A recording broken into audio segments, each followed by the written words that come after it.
When I tell you the island of Oahu blew my mind, that is an understatement. From the food, the culture, the people, the experiences and the accommodations, it is second to none. Like, I did a lot of research before I went, and it has exceeded my expectation. Now, when you go to Oahu, the chances are you're going to be staying in Waikiki. That is the main hub where you have all your hotels and accommodations. So when you go, don't think Airbnb, because it's really not that many out there. First, let me give a shout out to my tour renter, Chase. My guy has an excellent fleet. So when you're going to Oahu, you're going to be thinking of rental. You're gonna need a place so you can travel and see a lot of the places. And I'm gonna put Chase's information at the bottom. He was an awesome guy, very professional, and has a variety in his fleet to kind of fit everything of your need. The second person I want to shout out is my bro, Tim. So Tim is a native on the island. I've known him since, we were small all my life. And he helped me see different parts of Oahu that just locals and natives know where to go and when and how to see it. So I want to give a shout out for him. Now, go ahead and like and share this video so other people get to see it, and let's talk about it. And so, we're talking about luxury and adventure in Oahu, and so I had to stay. The Ritz Carlton, man, I just love the property. The main thing that I love about the property is that you always feel inside and outside at the same time. So the building has an open concept from when you come in, and the valets take everything up. So you go to the lobby and where you're eating and everything else in the pool. It has that nice inside outside view. Even when you go into your room, all the hallways have, a nice, city view of, Oahu and the mountains and everything. And there's no bad room in the Ritz Carlton. Come on now. All the rooms are ocean view facing. The people are great. You don't lift a finger. If you lift a finger, that's like blasphemy for them. That's disrespect. So man, they took care of me. Shout out to my people at the Ritz Carlton Waikiki for helping me out, from the pool, from just the room and accommodations, the cleanliness and everything else. I had to get in the robe. I had to, relax on the balcony, get some meditation in, see the sunset, see the sun rise, by the pool and blue hour and everything. And when I say that is like creme de la creme, that you cannot get more luxury than that. I mean, everything is pristine. Everything in a room that you may need. I'm talking about washer and dryer, all that. So, it kept your boy fresh, and refreshed from when I was tackling on the days. Another accommodation that I stayed at was the Laylow autograph collection. And when I say they are punching above their weight class, I mean, you come in and everything is pristine from presentation. The pool has a nice, oasis type feel in the middle. All the staff, man, hands down to the staff. They took care of your boy. They were fire. And from the food to the ambiance, they're one of the few hotels that have live music every night, and also one of the few hotels that have basically the open seating, patio style of having a bar and your restaurant that's basically on the second floor. So it's not rooftop, but you have that field so you can enjoy the weather and everything else going on. The rooms have so much character. I see why they've won awards in travel and leisure. I see why they also call themselves the most Instagrammable hotel out there. I mean, from the rooms, from the hallways, from the entryways, everything is picture worthy. So if you're going to Oahu, I also recommend checking out the Laylow.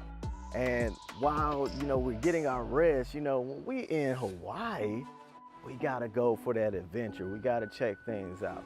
So one of the most adventurous things you can do is take a helicopter tour. And I had the pleasure of riding with Magnum Helicopter Tours. Magnum, for some people may have seen the old Magnum movie, Magnum PI, with the helicopters and everything in the Ferrari, and that is the exact same helicopters and Ferrari that they used in the movie. So it's kind of awesome to see that history and everything. But the people are awesome, friendly, very good. Yo, my pilot Brandon, man, look, man knows how to fly. And the thing is, you know, what's great about being an adventure tour and taking a helicopter, it's a way to see the island in a way that most people don't get to see. People live on the island all their lives and have never taken a helicopter tour. So sunset or sunrise, great time to take a helicopter tour. You get to see all the different parts of the part of the island that you may not get to see. I know that for myself, so that's why that was one of the first things I did, because I was like, I'm not gonna have enough time to see everything and chill and do everything that I wanna do, but I'm at least get a chance to see it. And let me tell you something now, this helicopter tour, the door is off. We ain't got no doors. Pictures, video, you get the full experience, you know? So that's what I'm saying, that's that full experience of adventure that you want to go into. So besides the beaches, there are plenty things for you to see and do. You have all the different hikes and just scenic routes. You know, one of my favorite things that was just taking the scenic route and seeing the different parts of the island that was out there. One of the biggest things that I wanted to do is capture the lighthouse. I didn't actually get the chance to go through the hike. I took the drone out and got the shots of the lighthouse. And there's another lighthouse that we passed by that my friend Tim, you know, we just touring it. I came back and I had to go check it out. But that hike is is a very adventurous hike, but it is probably the most family-friendly hike on the island. It's paved all the way through. You have size of the island, you know, you can see the waves. If it's whale season, you might see some whales out there. It's a great, nice, chill hike to go on to for the island. And then you can just make your ways. A lot of people go to the local beaches right out there. I had a chance to go to a few of the beaches on the east side. I did get a chance to go to the Bayou Du in temple.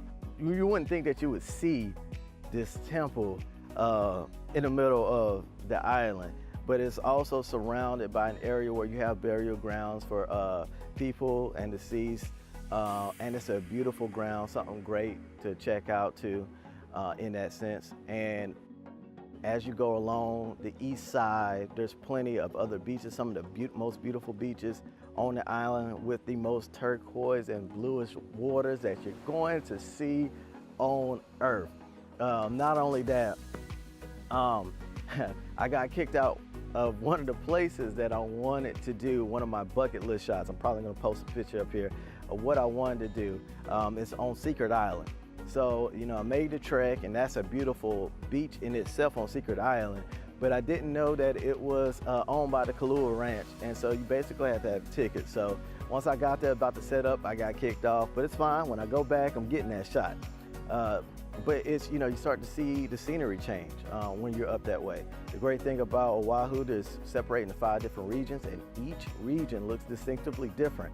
So it's always something good to see. I didn't get a chance to go to North Shore, and that's okay. But, you know, on one of the days, my friend Tim took me to the west side. And the west side of the island is arguably one of the most beautiful sides of the island, period. It's the part that's less traveled. Also, you know, sometimes it gets a little bad rep and people don't go that way. But when I tell you, not as many people, the pristine beaches out here, and you know, you have the scenery with the beautiful water, you got the sand, you got mountains in the background, you're gonna see all the footage. It was beautiful. But not only that, on the west side, which I did, was probably one of the hardest hikes on the island, and it's the Pink Pillbox hike. When I tell you this hike humbled me, it definitely humbled me. I'm talking about starting off at a 45-degree incline, and it really didn't taper off too much until the hike was basically done. And I've done other hikes longer hikes. It took me about 30 minutes, but when I say I was shot in that 30 minutes, you know, and then I had about 30, 40 pounds of equipment on my back, because you know I got to keep the camera equipment with me so we can get these shots. But if you go, it is one of the most rewarding hikes because the views are unmatched. It almost looks fake when you're up there and you're looking and you're taking out everything, especially on a beautiful, partly cloudy day. You get to see it all. Fun fact that I've never actually been out the country, but you know, going out to an island like this is worth it. It is definitely worth the price of buying the plane ticket, of the accommodations to go out there. So I just wanted to show y'all and tell y'all, man, look, the island of Oahu is where it's at and you need to go. If you haven't seen it already, if it has not been posted, I was out there doing a travel blog. It's gonna be posted on the Planet D. If you're not following on my Instagram, check both my Instagrams. I have my business and my personal Instagram. I'm gonna have photos and videos and reels, kind of showing even more, a little bit of details on that. And like I said, please like and subscribe and tell me in the comments what you loved about it, or when you're going to the island of Oahu or going to Hawaii in general, and tell me what you've loved about it if you've been there. So until next time, peace.